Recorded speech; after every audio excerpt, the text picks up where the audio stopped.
The second I submitted my plans for a garage extension, the HOA president, Clarinda Sheffield, marched up my driveway like she owned the pavement. Clipboard in one hand, attitude in the other. "This is not going to happen, Quentin," she said, squinting at my blueprint like it personally insulted her. "Your design violates Section 8, subsection B of the HOA Architectural Guidelines." I crossed my arms. "It's just a 10-foot extension. It won't even reach the property line." She gave me a tight-lipped smile. "Doesn't matter. It changes the visual harmony of the block. The board will reject it." I wasn't surprised. Clarinda had been on a power trip ever since her husband left and she got elected 2 years ago. Her favorite hobby? Nitpicking homeowner projects to death. Last month, she fined a guy for having a garden gnome. I held out the stamped permit from the city. "I already got this approved." Clarinda didn't even look at it. City rules don't override HOA regulations. "Welcome to Oakridge Estates, sweetheart." That's when I decided to stop playing nice. See, what Clarinda didn't know and what nobody in the HOA seemed to care about was that I didn't just own my house. I own the entire block. 6 years ago, I bought 3 foreclosed homes on this street during the housing crash. Then I bought the 4th from a guy who wanted to retire in Costa Rica. The 5th and 6th belonged to my cousin and a buddy who both moved out of state and sold them to me for next to nothing. The 7th? That was mine from the start. 7 houses. All legally mine. All rented out. All in the HOA. And nobody had bothered to check who actually owned them. I walked back into my house, pulled out the property records, and started printing. Deeds, tax records, ownership transfers. A beautiful wall of papery truth. The next HOA meeting couldn't come fast enough. Clarinda stood at the head of the community clubhouse, clicking her pen like she was running a courtroom. Next on the agenda is Quentin O'Dale's unauthorized garage expansion. I stood up, dropped the stack of documents on the table loud enough to echo. "Before you waste more time, I'd like the board to review these." Clarinda narrowed her eyes. "What is this?" "Ownership records. I own every single house on the north side of the block.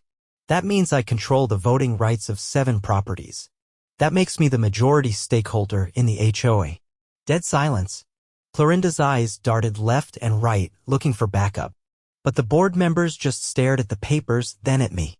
"Legally," I continued, "I can call a vote to dissolve the current board and re-elect new leadership tonight. Or we can skip the drama and let me build my garage." Clarinda's voice cracked. You can't just, I can." "Check the bylaws." She grabbed the HOA handbook from her bag and started flipping. Her hand trembled. "Page 12. I added, just to help." She found it. "Read it." Her face drained of color. I turned to the board. "So? Anyone want to stop me from building a 10-foot garage extension on property I own? With city permits in hand." No one said a word. Clarinda didn't show up to the next board meeting. No announcement. No email. Not even a passive-aggressive flyer slipped under doors like she used to do when someone left their trash bin out too long. Just a hastily typed agenda taped to the clubhouse door and a folding chair left vacant at the front. I took her seat. The meeting was brief. 2 of the board members resigned on the spot. One, a guy named Ralph who looked like he'd been dragged into this for the free donuts, handed me a flash drive and said, "You're gonna want this." I waited until I got home to plug it in. What I found made my stomach twist. The folder was labeled HOA Correspondence Internal. It had emails spanning over a year. Some from board members, others from Clarinda's HOA email account. The subject lines alone told a story: double fee collection plan, buy low rewarding strategy, rental property targeting, assessment reallocation. I clicked on the most recent one. It was a forwarded message from Clarinda to the board treasurer: "If we flag Quentin's rentals for non-compliance, weed height, paint colors, noise complaints, we can pressure him to sell. I've already drafted a proposal to amend the bylaws allowing mandatory inspections every quarter. Once we vote that in, we'll have leverage." She wasn't just obstructing my garage. She was orchestrating a campaign to force me out. I printed everything. Every email. Every timestamp. I even cross-referenced them with the HOA's violation notices. They lined up perfectly. Fines issued days after her emails. complaints appearing just after tenants renewed leases. It wasn't just shady, it was deliberate harassment. I called my attorney. Trevor had been my legal guy since I started buying properties. He'd seen everything from squatter disputes to zoning battles, but even he paused when I laid the folder in front of him. "You realize this is fraud, right?" he said, flipping through the printouts.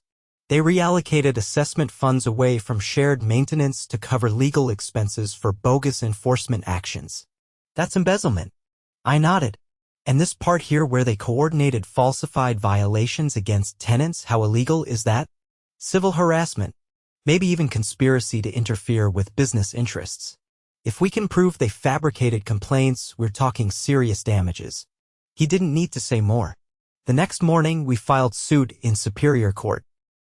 Trevor drafted the complaint with every detail: targeted enforcement, misuse of funds, breach of fiduciary duty, falsified records. We attached the emails. A judge would see the pattern immediately. But we didn't stop there. I sent a copy of the complaint to every homeowner in the development.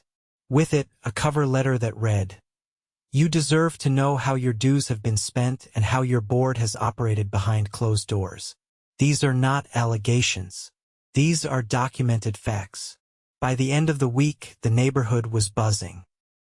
People I'd never spoken to knocked on my door, asking what they could do. One woman, a retired nurse named Carol, brought out her HOA bills from the past 2 years and pointed at a line item labeled Legal Contingency Fund. "I asked Clarinda about this last year," she said. "She told me it was for slip and fall liabilities."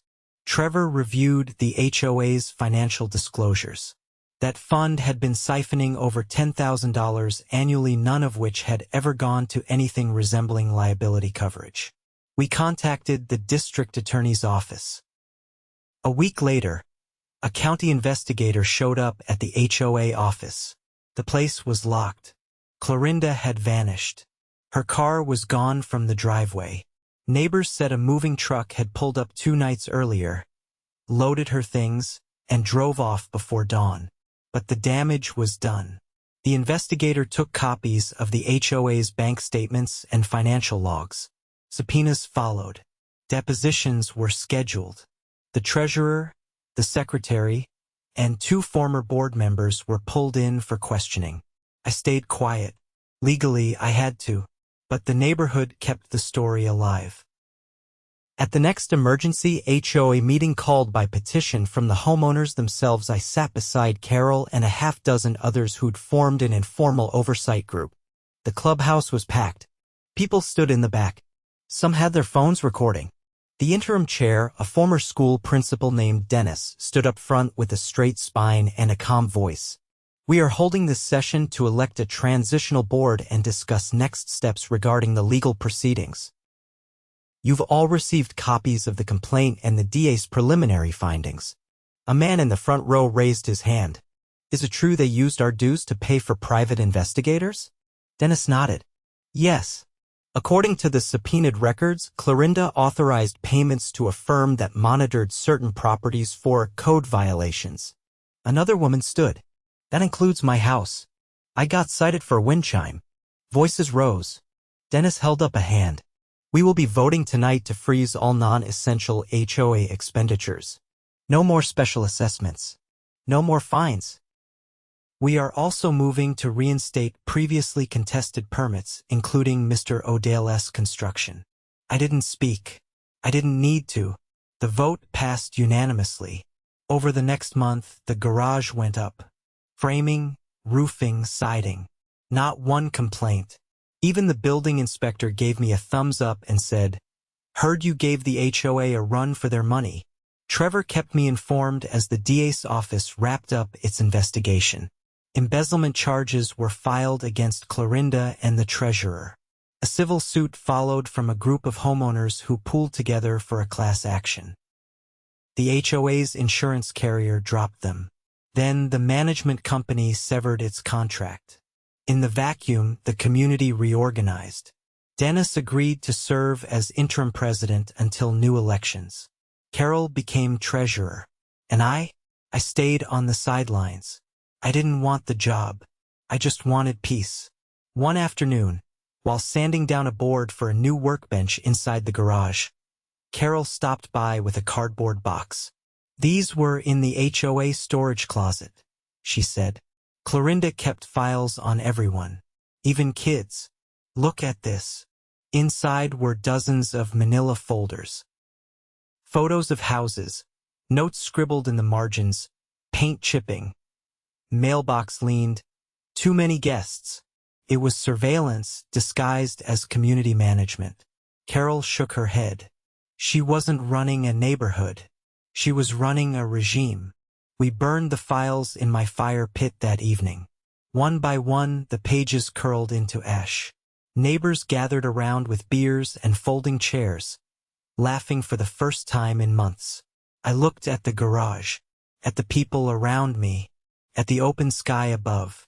There was no more boardroom drama, no more secret finds, no more power games from behind closed doors. Just a community finally breathing again.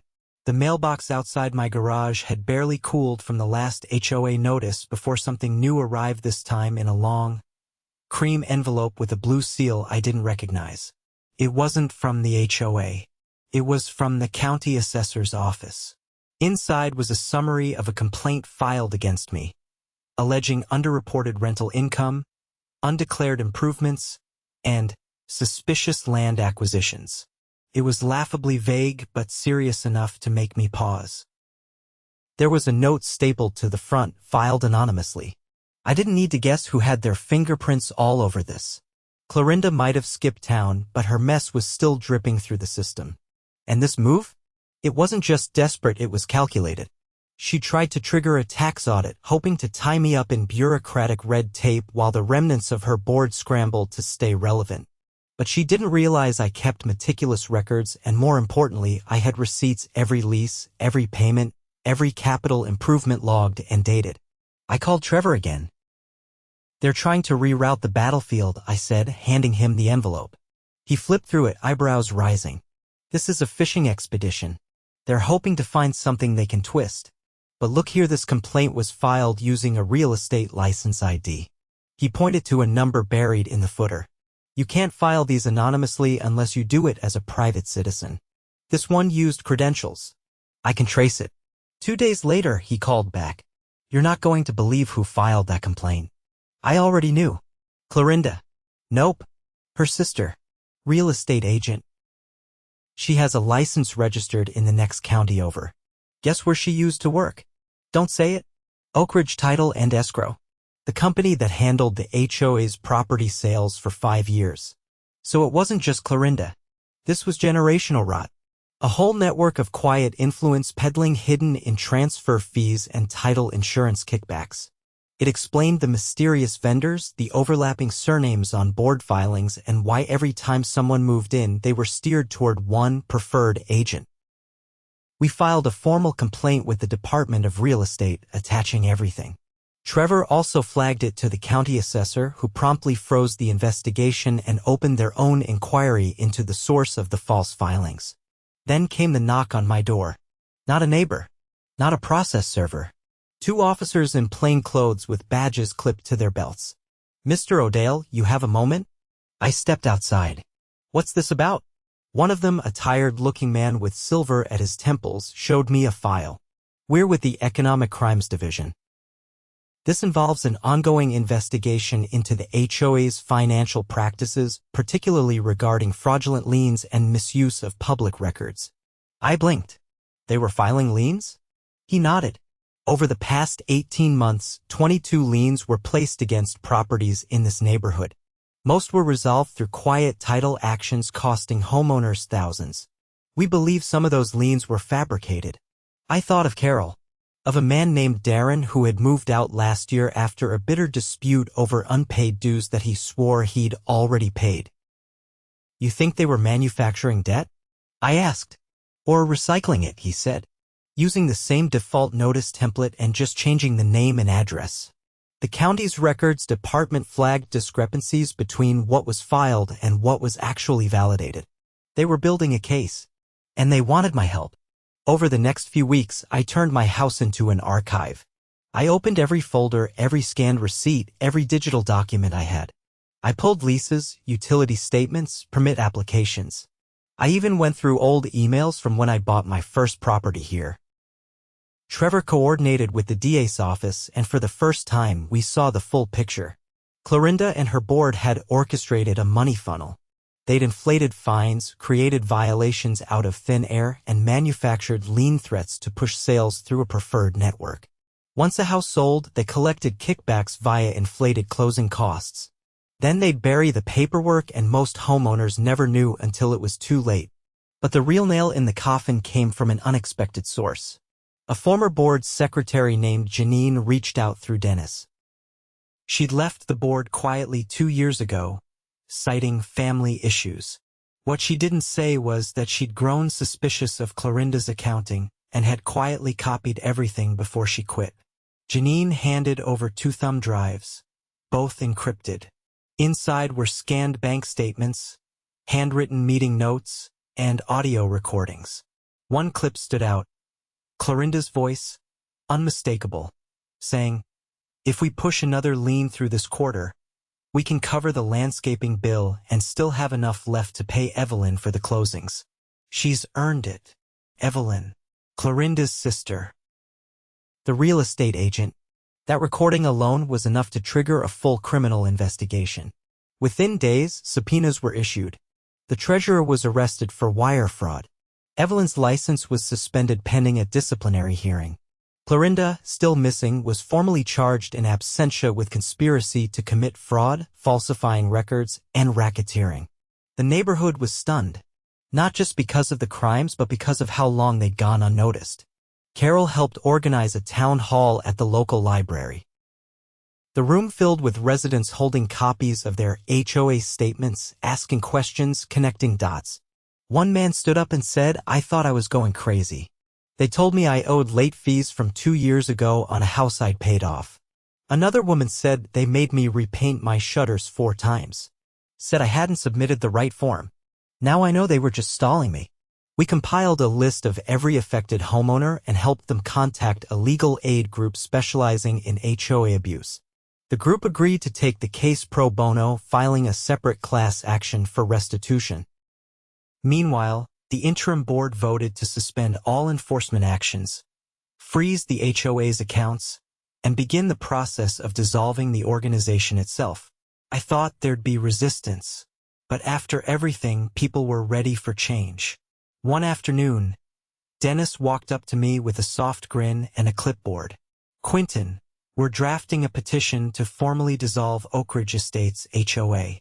We've already got 82% of homeowners signed on. If we hit 90, we can file it with the county." I signed without hesitation. Within a month, it was done. The HOA was officially disbanded.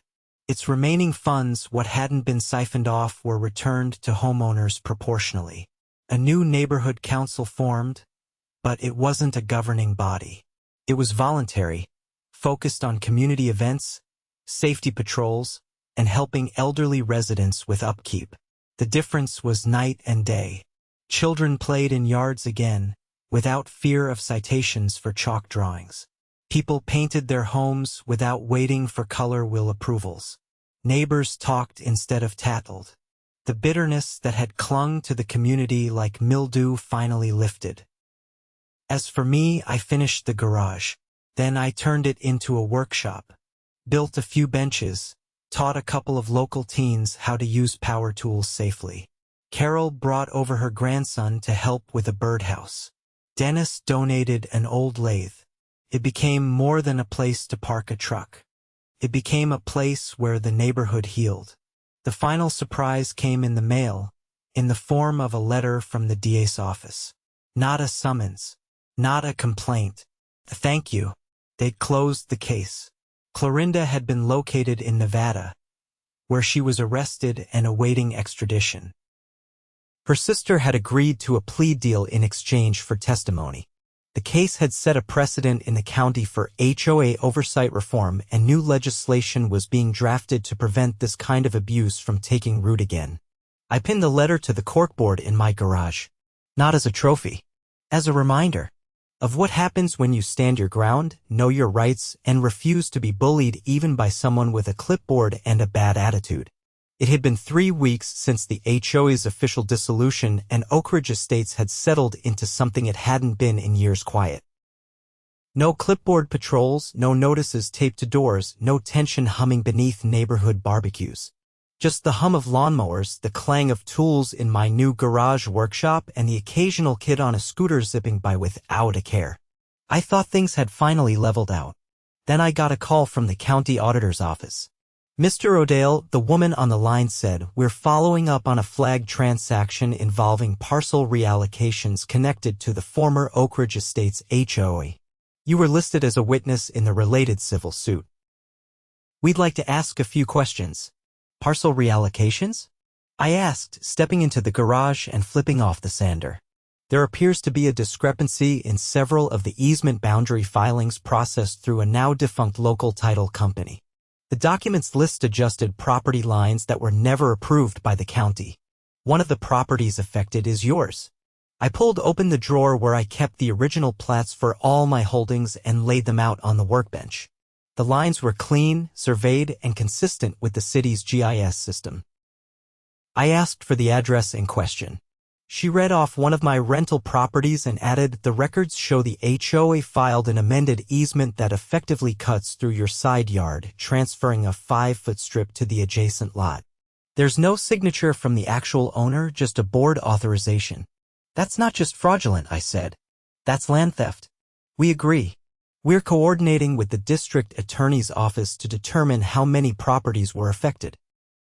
It appears to have started almost 1.5 years ago. After hanging up, I called Trevor again and emailed over the plats. Within an hour, he confirmed it. The HOA had been filing false easement adjustments for select properties, almost exclusively those owned by people who'd pushed back against them. The altered maps had been quietly recorded through a shell title firm, one no longer in operation. But the digital trail was still intact. Trevor and I met with the county investigator later that week in a small office near the records department. A man in a brown sport coat with a hard stare dropped a folder on the table. "We've identified 17 parcels affected by these fake amendments," he said. "Your properties make up 6 of them.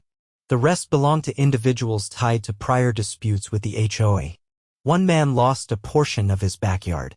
Another had a shed demolished after being told it encroached on common ground based on one of these forged revisions. Can we reverse them?" I asked. "Eventually. But the real issue is how they got filed. These weren't just sloppy. They were calculated. Someone with system access approved them." As he flipped through the folder, one name kept appearing: Harold Minton, former HOA board member, and more importantly, a retired surveyor with a temporary contract at the county records office 2 years ago. I hadn't heard his name since the first year I moved in. He'd been quiet at meetings, the kind of guy who stared at blueprints a little too long and never spoke unless prompted. Apparently, after retiring from his surveying firm, he'd done part-time work helping digitize old property records. And during that brief window, he'd slipped in a few updated files. The county investigator leaned forward. "We have enough to move forward with criminal charges. Forging land records isn't just a civil matter, it's a felony. He's facing multiple counts." I asked what that meant for my properties. "We'll issue a corrective filing. The fraudulent easements will be voided and the original plats reinstated. But this may take time, possibly months. In the meantime, we recommend installing perimeter markers and signage to protect your tenants' usage rights." When I returned home, I didn't waste time.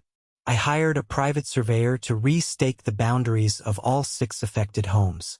We placed metal reinforced markers at each corner, filed the surveys with the county, and distributed updated maps to my tenants. Then I installed motion lights and cameras not just for security, but to document everything in case someone got bold again. A week later, I got an unexpected knock. A man I didn't recognize stood on my doorstep holding a clipboard, not the HOA kind, though. He wore a badge clipped to his belt and a windbreaker with the letters OG across the chest. "Office of the Inspector General." Mr. O'Dale, he said, we're conducting a federal inquiry into misuse of federal grant funds administered through the county for community development projects. Your name came up as a cooperative witness in a parallel case. This was new territory. He explained that 3 years ago, Oakridge Estates HOA had applied for a neighborhood revitalization grant through the Community Development Block Grant Program. The grant was approved small, only around $20,000, but designated for sidewalk repairs, storm drain retrofitting, and ADA-compliant ramp installations near the clubhouse. None of that had ever materialized. Instead, the funds had been quietly rerouted through a vendor shell company registered to a P.O. box in the next county. The vendor's name? Fairway Development Group. Trevor and I pulled records and discovered that Clarinda had signed the grant application herself, listing Harold Minton as the project manager. The vendor invoices, all digitally signed, charged for site prep, materials acquisition, and labor coordination. No work had ever been completed. The federal OIG team coordinated with the DA's office and filed additional charges for misuse of federal funds, wire fraud, and conspiracy. Harold was arrested. Clarinda, already in custody awaiting trial, was hit with a superseding indictment that could add decades to her sentence. Court proceedings stretched on for months. I testified twice, once for the civil case involving the fraudulent easements and once as a material witness in the federal fraud case. Each time, the courtroom was packed, not with reporters but with neighbors. People who had quietly suffered under the HOA's reign and were now watching the truth come out brick by brick. By the time sentencing rolled around, 7 former board members had been charged for took plea deals. 2 others, including Harold, received multi-year prison terms. Clarinda was sentenced to 16 years without parole. At the sentencing hearing, the judge read aloud from over 30 victim statements. One after another, homeowners described how the HOA had turned their sanctuary into a battleground. One man, a veteran, described being threatened with foreclosure over unpaid dues he never owed. A single mother recounted how she sold her home after receiving a lien for a fence her kids had built from scrap wood. The judge didn't mince words. This was a sustained campaign of deception, intimidation, and financial abuse under the guise of community management. It exploited trust, targeted the vulnerable, and undermined the very concept of neighborhood. After the hearing, Carol and Dennis joined me outside the courthouse. They didn't say much, just stood beside me watching the crowd disperse. For the first time, the air felt still. Back home, the workshop had become a kind of communal hub.